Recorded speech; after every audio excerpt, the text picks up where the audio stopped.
Magandang umaga po sa lahat ng aming taga-subaybay. Narito na naman po tayo sa tinatawag na natin na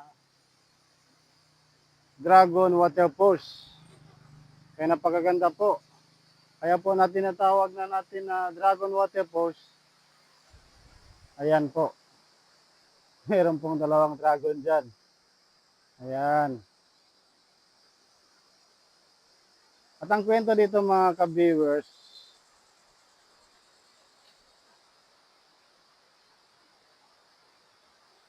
meron po dito na meron pong tunnel dito mga ka-viewers. Diyan po sa kanyang diyan po sa bagsakan ng tubig na yan, meron pong tunnel underwater. Diyan. Mainit po masyado.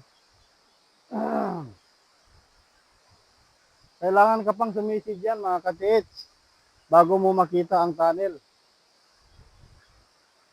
Nasa puwente po tayo ngayon. Ang waterfalls po nandyan po sa baba. Yan.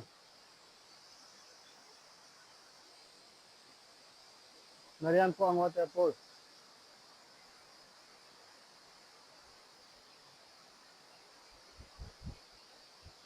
Bale tatlong butas po ang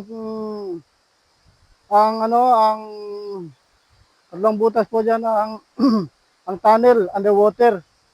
Isa po itsura niya na naka-letter Y at saka meron naman po sa baba niya mismo, sa baba ng letter Y, kailangan ka pa sumisid ng 2 metro, meron pang isang butas na circle na para siyang drum style.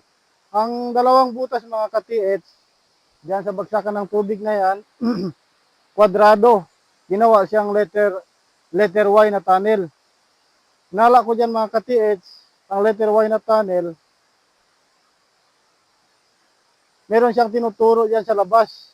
Meron pong mga balete diyan na nahukayan na diyan mga ka-TH, yung balete. Meron pong narason diyan mga kasamahan namin. Namatay po. Namatay po yung isa. Namatay po yung isa mga ka-TH. Natamaan niya ang isang bote. Lumabas po ang usok kaya siya namatay. Nalason po. Kaya natigilan na yung hukay diyan mga ka-TH.